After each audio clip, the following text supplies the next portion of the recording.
Harari's answer for those who feel lost in 2026. Have you ever had the experience of standing in the middle of your own life and genuinely not knowing where you are? Not the ordinary disorientation of a difficult week or a difficult month, not the temporary confusion of a person who has made a specific wrong turn and needs to find their way back to a recognizable path, but something deeper and more structurally unsettling than either of those things. The specific experience of looking at the life you are living, the career you are building, the relationships you are maintaining, the daily routines through which you organize your time and your energy and your attention, and feeling, with a clarity that is more disturbing than any confusion could be, that none of it quite adds up to anything. That the individual pieces, each of which might be entirely reasonable and entirely defensible on its own terms, do not cohere into a picture that makes sense, that you are doing all the things you are supposed to do, or at least most of them, and that the doing of them is not producing the thing that the doing of them was supposed to produce. The felt sense of knowing where you are and why it matters and what you are moving toward and why the moving toward it is worth the cost of the moving. If you are living in 2026 and you have felt this, I want to say something to you that the culture surrounding you is almost entirely failing to say, and that the absence of which is itself one of the most significant contributors to the feeling you are experiencing. What you are feeling is not a personal failure. It is not the symptom of an insufficiently positive mindset or an insufficiently optimized morning routine or an insufficiently developed sense of gratitude for the genuine privileges of your life. It is not something that can be resolved by working harder or earning more or achieving the next specific milestone that you have identified as the thing that once achieved will finally produce the sense of arrival that has eluded you through every previous achievement. It is not a problem with you. It is a problem with the world you have been given to live in. And the distinction between those two diagnoses matters enormously, not because external circumstances excuse individuals from the responsibility of their own choices and their own responses, but because the specific response required by a problem with you is completely different from the specific response required by a problem with the world you are living in, and applying the first response to the second problem, which is what the dominant culture of 2026 is systematically encouraging you to do, will not only fail to address what you are actually experiencing, but will actively deepen and extend it. Let me be precise about what the problem with the world actually is, because the phrase covers a great deal of territory, and the specific territory relevant to the feeling of being lost in 2026 is not the generic complaint about the difficulty of modern life that has been available as an explanation for individual suffering for as long as modern life has existed. The specific problem is not that 2026 is a particularly difficult year by historical standards. By many important measures,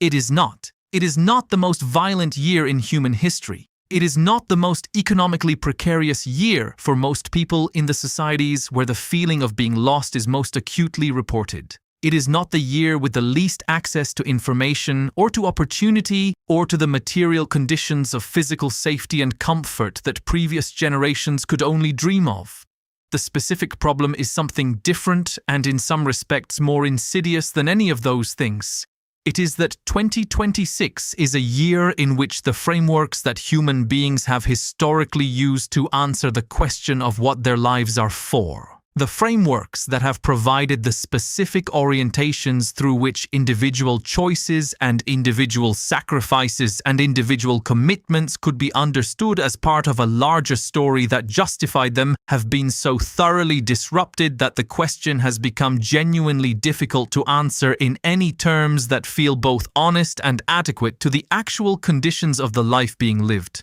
Not because the question has no answer, but because the specific answers that were previously available, the answers provided by stable community membership, by meaningful work with visible connection to genuine human need, by religious or philosophical frameworks that placed individual lives within cosmic narratives of purpose and significance, by the specific weight given to existence by genuine and unmediated engagement with mortality, have been so thoroughly undermined by the specific forces that characterize this particular historical moment that many people people who are living with reasonable intelligence and reasonable good faith cannot access them in any form that feels genuinely credible rather than performed. And what the culture of 2026 offers in response to this situation is, in its dominant forms, almost perfectly calibrated to deepen it rather than address it. The productivity culture that reframes the question of what your life is for as a question of how efficiently you are achieving your goals, without examining whether the goals themselves are genuinely adequate to the human need that the question is expressing.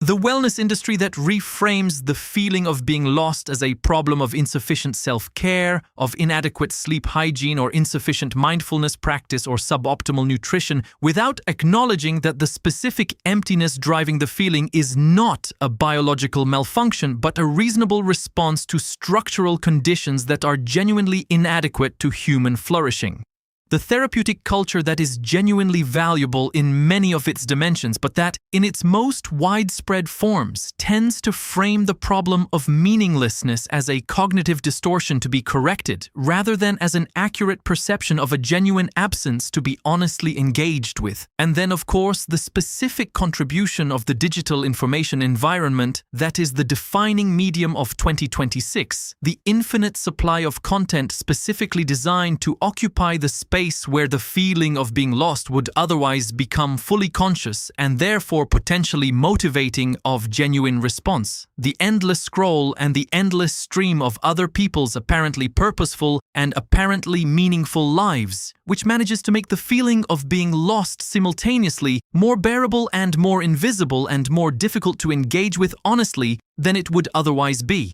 The person who feels lost in 2026 is most likely being told by the surrounding culture in 100 different ways simultaneously that the solution is more productivity, more optimization, more content consumption, more social engagement, more self-improvement, more achievement. And what they are actually experiencing beneath the noise of all that more is the specific suffering of a person who has been given an enormous quantity of everything except the specific things that actually address the human need they are experiencing, who has been given the substitutes without the substance, the simulation without the reality, the performance of meaning without the structural conditions that meaning actually requires. To understand what a genuine response to the feeling of being lost in 2026 would actually look like, you need to first understand what being found would actually mean, not in the generic sense of having a sense of direction and purpose,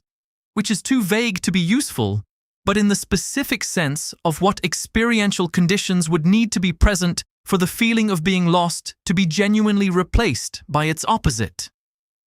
The research on this, accumulated over decades and increasingly consistent in its findings, points toward a small number of specific experiential conditions that, when present, reliably produce the felt sense of a meaningful and oriented life, and whose absence, individually or collectively, reliably produces versions of the feeling of being lost that the person experiencing them often cannot precisely name, but that they can describe with great accuracy when given the right vocabulary for it. The first of these conditions is genuine belonging. Not the simulated belonging of digital social networks, which activates the psychological systems associated with social connection without delivering the specific substance of genuine belonging, but the real thing, the specific experience of being truly known by specific other people who continue to claim you after knowing you, who have seen you in conditions of genuine vulnerability and genuine failure and genuine difficulty, and who remain present, not because you are performing an acceptable version of yourself for their benefit, but because the relationship between you has developed through time and through shared experience of the full range of human circumstances, including the difficult ones, into something that does not depend on your performance remaining acceptable. This kind of belonging is in shorter supply in 2026 than at any previous point in human history, not because human beings have become less capable of it or less desirous of it, but because the specific structural conditions that enable its development, the sustained physical proximity, the shared vulnerability, the accumulated time, the genuine mutual obligation that cannot be easily exited, have been systematically eroded by the combined forces of geographic mobility, the substitution of digital digital interaction for physical encounter, and the cultural valorization of individual autonomy over the relational commitments that genuine belonging requires. The second condition is what I want to call visible contribution, the specific experience of being able to see, concretely and directly, the connection between what you do with your time and energy and the genuine well-being of specific other people whose lives your contribution actually touches. This is what distinguishes the experience of purposeful work from the experience of economic activity in the abstract, and it is one of the things that the complexity and the abstraction of the modern economy has most thoroughly undermined. The person who grows food that feeds their neighbors can see the connection. The person who cares for a specific sick or elderly person with genuine attention and genuine tenderness can see the connection.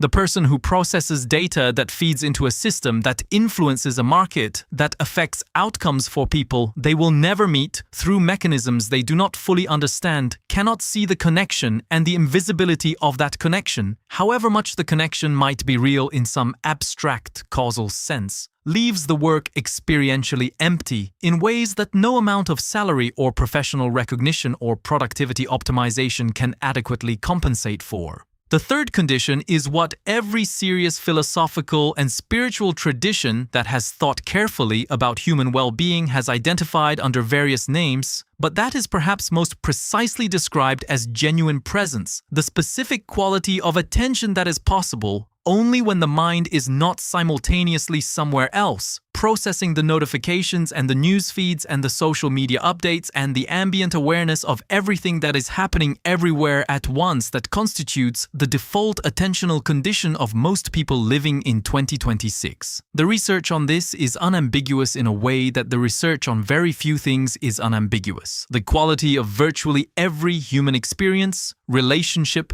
work, creativity, physical sensation, emotional engagement with the circumstances of one's own life is substantially diminished when attention is divided or partially elsewhere, and substantially enhanced when attention is genuinely present with what is actually happening in the moment being lived. The epidemic of distraction that the digital information environment has produced is not simply an inconvenience or an inefficiency. It is a comprehensive and systematic impoverishment of the quality of lived human experience at the most fundamental level, the level at which experience is actually constituted moment by moment through the specific quality of attention brought to it. And the person who has spent years living in a condition of chronic distraction, whose attentional system has been recalibrated by years of variable reward stimulation to be genuinely incapable of the kind of sustained, fully present engagement that the richest dimensions of human experience require, is not simply someone who has developed a bad habit that can be corrected by a digital detox weekend or a mindfulness app. They are someone whose relationship with their own experience has been structurally altered in ways that require sustained and deliberate effort to reverse. The fourth condition is genuine engagement with uncertainty and mortality, the specific relationship with the fact of one's own finitude, and the genuine unpredictability of one's own future that, when honestly engaged with rather than managed and avoided, generates the specific quality of urgency and preciousness that makes the choices of a finite life feel genuinely weighty and therefore genuinely satisfying to make. The culture of 2026 is extraordinarily sophisticated in its capacity to help people avoid this engagement. The entertainment available, the social media content available, the pharmaceutical options available, the sheer volume of stimulation available to fill any moment that might otherwise become the kind of quiet, unoccupied space in which the reality of mortality tends to make itself felt, constitute together an avoidance infrastructure of unprecedented comprehensiveness and unprecedented effectiveness. And the cost of this effectiveness, the specific impoverishment of existence that comes from successfully avoiding the engagement with finitude that gives existence its weight, is one of the least discussed and most significant sources of the feeling of being lost that so many people in 2026 are experiencing. Now, having identified the specific experiential conditions whose absence is producing the feeling of being lost, I want to address directly the objection that is already forming in many minds. The objection that acknowledging what is missing does not tell you how to get it back. That describing the gap between the life being lived and the life that would feel genuinely meaningful does not close the gap, and that a response to the feeling of being lost that consists primarily of philosophical analysis of why being lost is a reasonable response to the conditions of 2026 is not actually a response, but a more sophisticated version of the avoidance that the feeling requires genuine engagement with. This objection is right, and it deserves a direct response rather than the evasion of continuing to analyze the problem in ways that feel like progress without actually constituting it. So let me be as specific as I can about what genuine response to the feeling of being lost in 2026 actually looks like in practice, not as a set of techniques or a productivity framework or a self-improvement program, but as a fundamental reorientation of the relationship between the life being lived and the specific conditions that living requires in order to feel genuinely rather than performatively meaningful. The first and most foundational element of this reorientation is what I would call the honest inventory. Not the kind of inventory that the self-help industry encourages, which tends to be an inventory of goals and values and aspirations organized around the question of what you want to achieve, but an inventory organized around the more fundamental question of what, in the actual lived experience of your actual daily life, produces the felt sense of genuine significance rather than its absence. Not what you think should produce it, not what the surrounding culture tells you should produce it, not what the theoretical framework you find most intellectually compelling suggests should produce it. What actually does. This distinction is crucial because one of the most consistent findings of the research on human well-being is the gap between what people predict will make them happy or meaningful and what actually does. A gap so systematic and so persistent that it has its own research literature and its own theoretical frameworks for understanding why it is so difficult for human beings to accurately predict the sources of their own well-being. The things people tend to predict will produce the felt sense of meaningful existence, professional achievement, social status, the accumulation of experiences and possessions that can be displayed to an audience, tend to produce it reliably less than the things that are harder to display and harder to measure. Genuine relationship, genuine presence, genuine contribution to the well-being of specific other people, genuine engagement with one's own mortality and finitude. The honest inventory requires sitting with this gap, not as a theoretical observation, but as a practical examination of your own specific life. What are the specific moments in the last year when you felt, genuinely and without the performance of feeling it, that your existence was exactly where it should be and doing exactly what it should be doing? Not the moments of greatest achievement necessarily, not the moments of most visible success, but the moments of most genuine aliveness, of most complete presence, of most thorough integration of who you are with what you are doing and why it matters. And then the harder question, how much of your life is organized around producing more of those moments, and how much of it is organized around producing the appearances and the achievements and the metrics that the surrounding culture treats as equivalent to those moments, but that your own honest experience consistently distinguishes from them? The second element is what I want to call the deliberate reconstruction of the conditions of genuine belonging. This is the single most consistently underestimated piece of the response to the feeling of being lost. Not because people underestimate the importance of genuine belonging, which most people correctly identify as one of the most important dimensions of a meaningful life, but because they dramatically underestimate the specific investment in time and in vulnerability and in sustained presence that genuine belonging requires, and therefore make choices that are nominally in the direction of building connection while actually, through their pace and their modality and their ease of exit, being incapable of producing the specific thing they are nominally pursuing. Genuine belonging is not built in the interactions that are most comfortable and most convenient to the conditions of 2026. It is built through specific things that those conditions systematically discourage, through the sustained physical presence in the same community over enough time that the relationships within it have the opportunity to develop through the full range of human circumstances rather than only the positive presentation circumstances that digital social interaction tends to select for. Through the specific vulnerability of allowing other people to see you in conditions of genuine difficulty rather than managing your presentation to exclude those conditions from the social audience you are performing for. Through the specific friction of maintaining relationships with people whose differences from you create genuine tension that must be genuinely navigated rather than resolved. Through the easy exit of unfollowing or blocking or simply drifting apart that digital social environments make so frictionless and so immediate. Building genuine belonging in 2026 requires going against the grain of virtually every incentive structure in the surrounding environment. It requires choosing the harder conversation over the easier exit. It requires staying in the physical community rather than moving to the next opportunity. It requires being genuinely present in the interactions you have rather than partially present and partially elsewhere in the ambient informational environment. It requires making specific, sustained, costly commitments to specific people and specific communities that are not contingent on those people and communities continuing to be convenient and comfortable and aligned with your current preferences, because it is precisely the unconditional quality of genuine commitment that makes the belonging it produces genuine rather than contingent and therefore fragile. The third element is the reconstruction of visible contribution, which in the specific conditions of 2026 requires more deliberate effort than it has required at any previous point in human history, because the dominant economic arrangements have so thoroughly severed the connection between most people's economic activity and any visibly direct relationship to genuine human need. This does not mean that the reconstruction requires leaving the economy or abandoning professional life.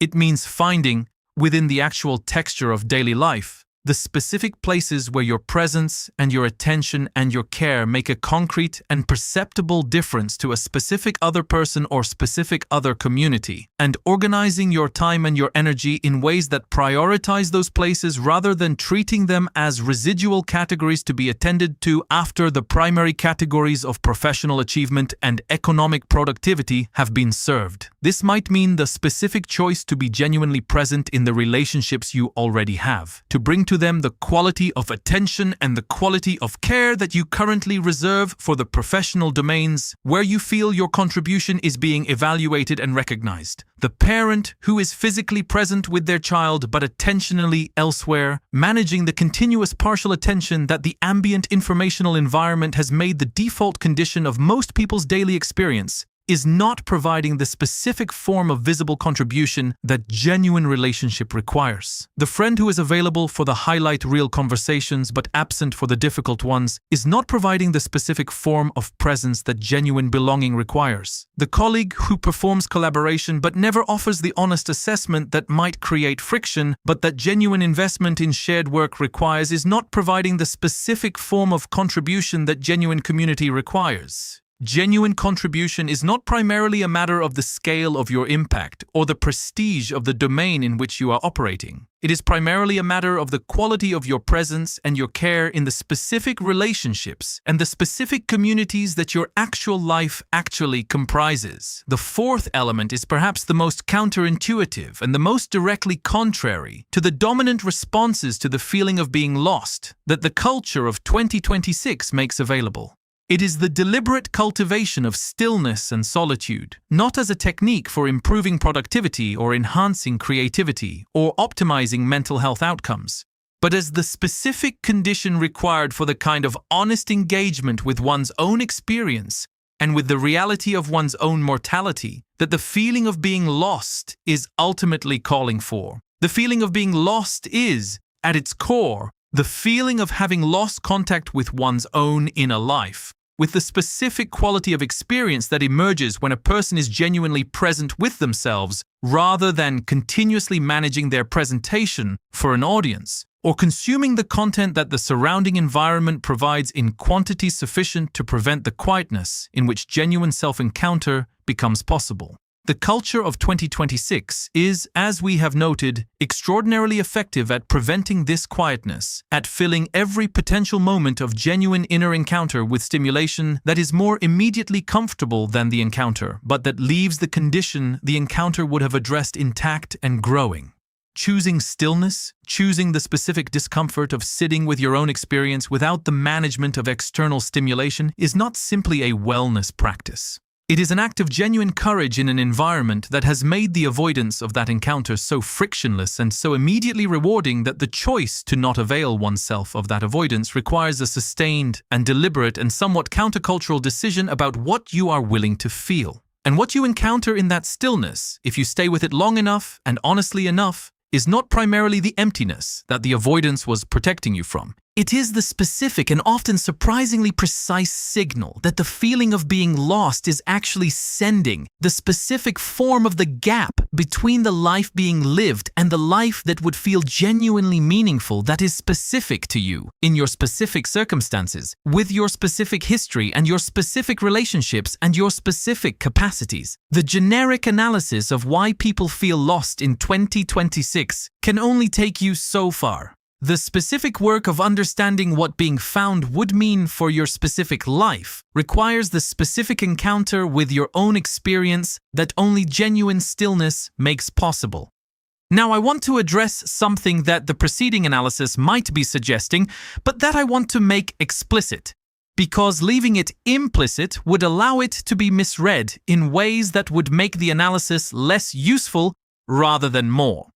The response I am describing to the feeling of being lost in 2026 is not a response that can be implemented all at once, that can be organized into a program or a framework or a set of practices that, once adopted, will resolve the feeling and allow you to proceed with a recovered sense of direction and purpose. This is not because the response is insufficiently practical, but because the feeling of being lost is not the kind of problem that responds to the kind of comprehensive, immediately actionable solutions that the productivity culture of 2026 is designed to provide. It is the kind of problem that responds to a different kind of engagement, the kind of engagement that unfolds over time, that requires sustained attention rather than intensive implementation, that produces results that are more felt than measured and more lived than achieved, and that is therefore almost perfectly calibrated to be undervalued and underprioritized by the specific forms of attention and the specific metrics of progress that the surrounding culture makes most readily available. The person who approaches the feeling of being lost as a problem to be solved with sufficient intensity and sufficient optimization is going to find, with remarkable consistency, that the intensity and the optimization themselves become part of the problem rather than part of the solution. Because the feeling of being lost is not a problem of insufficient effort or insufficient strategy. It is a problem of fundamental misalignment between the life being lived and the specific conditions that human life requires in order to feel genuinely oriented. And the response to fundamental misalignment is not more intensive navigation within the current framework. It is the slow, uncomfortable, uncertain process of questioning the framework itself. This is the most important and the most difficult thing about the genuine response to being lost in 2026. It requires a willingness to question not just the specific choices being made within the existing framework of your life, but the framework itself. The assumption that the career trajectory you are on is pointed towards something genuinely worth arriving at. The assumption that the social world you are embedded in is providing something genuinely comparable to the human need for genuine belonging. The assumption that the way you are spending your time and your attention is actually aligned with what you honestly believe matters most. These assumptions are not questioned by the productivity culture, which accepts them as given and focuses its energy on optimizing your performance within them. They are not questioned by the wellness industry, which accepts them as given and focuses its energy on helping you manage the stress and the anxiety and the exhaustion that navigating them produces. They are not typically questioned by the therapy culture, which in its most widespread forms focuses on helping you function more effectively within the existing framework of your life rather than on examining whether the framework itself is the problem. Questioning them requires the specific courage of being willing to find that the answer to some of them is no, that some of the central organizing commitments of your current life are not genuinely aligned with what you actually believe matters most, and that the gap between where you are and where you would need to be to genuinely close the feeling of being lost is larger and more fundamental than the incremental adjustments that the surrounding culture is equipped to support. I want to be honest with you about something else. The response I am describing, the honest inventory, the reconstruction of genuine belonging, the deliberate cultivation of visible contribution, and genuine stillness and honest engagement with mortality is not a response that the surrounding world of 2026 is going to make easy. In fact, it is going to make it actively difficult, not through any deliberate opposition, but through the simple operation of the incentive structures that shape the default options available for how to spend time and attention and energy. The default options in 2026 are almost uniformly pointed away from the specific things that genuine response to the feeling of being lost requires. Because the economic and technological systems that produce the default options are not designed around the question of what human beings genuinely need in order to feel oriented and alive. They are designed around the question of what human beings can be induced to want in the next 30 seconds of their attention, which is a completely different question with a completely different answer.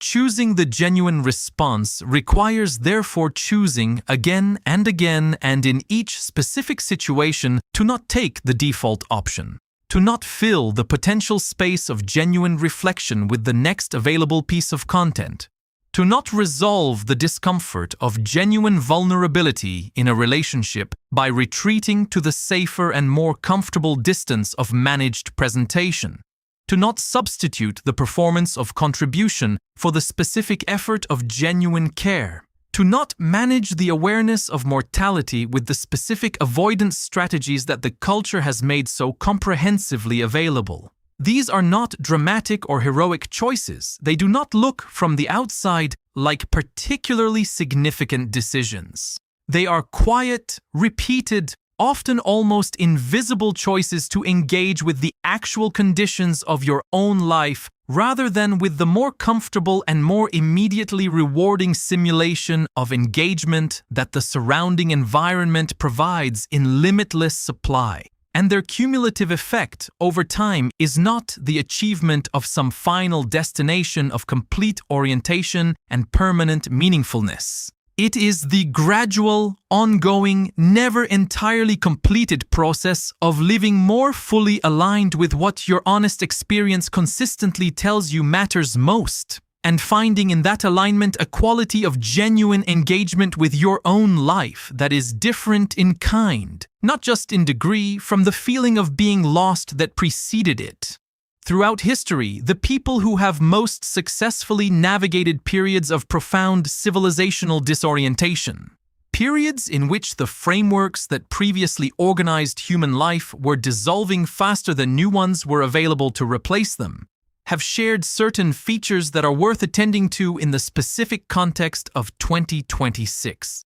They have been, almost without exception, people who had developed a strong and honest relationship with their own inner experience, who could distinguish between what they genuinely experienced as meaningful and what the surrounding culture was telling them they should experience as meaningful. They were people who had invested seriously, often counterculturally, in the specific forms of genuine community and genuine relationship that provided the experiential foundation of genuine belonging in conditions where the institutional structures that previously provided that foundation were no longer reliably available.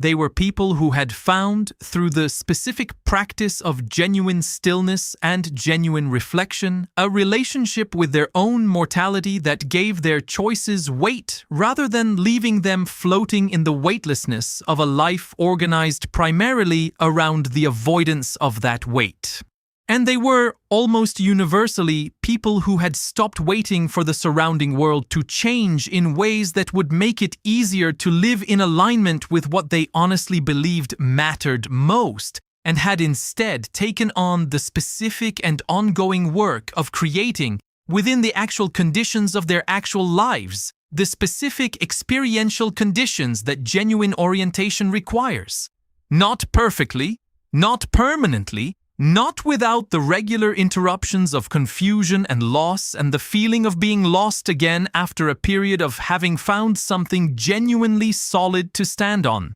but seriously consistently with the kind of sustained engagement that the work actually requires, rather than the kind of intensive but brief effort that the productivity culture endorses. The world of 2026 is not going to become less disorienting before you need to navigate it. The forces that are producing the conditions in which so many people feel so genuinely lost, the dissolution of community, the abstraction of work, the colonization of attention, the management of mortality, the replacement of genuine belonging with its simulation, are not going to slow down or reverse direction on any timeline relevant to your life as you are currently living it. The navigation of those conditions is not something you can defer until they become easier to navigate. It is something you need to do right now in the actual conditions of the actual world you are actually inhabiting. And the answer for those who feel lost in 2026 is not a destination. It is not a specific achievement or a specific relationship or a specific insight that once reached resolves the feeling and provides permanent orientation. It is a practice, a sustained and deliberate practice of choosing again and again in each specific moment and each specific decision to engage with the actual conditions of genuine human life rather than with the more comfortable and more immediately available simulation of those conditions that the world of 2026 provides in quantities sufficient to fill every moment of every day until you run out of days.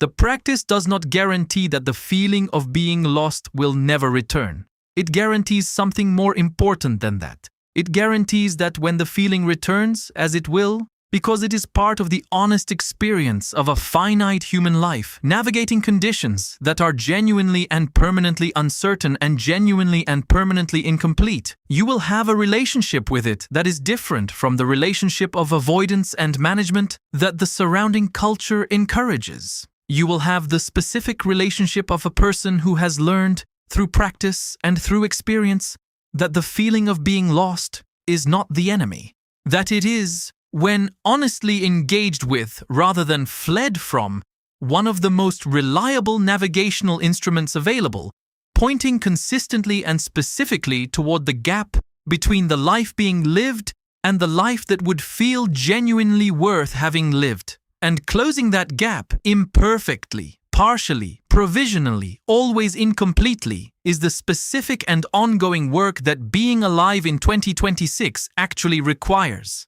Not the optimization of your performance within conditions you have accepted without examination. Not the management of the discomfort of genuine encounter with the actual conditions of your own life, but the honest, difficult, never entirely completed, genuinely rewarding work of living more fully in the direction of what your honest experience consistently tells you is real. That is the answer. Not a comfortable one, not a final one, but the genuine one. And in 2026, in a world that is offering you an infinite supply of comfortable and temporary alternatives to it, choosing it may be the most important thing you do.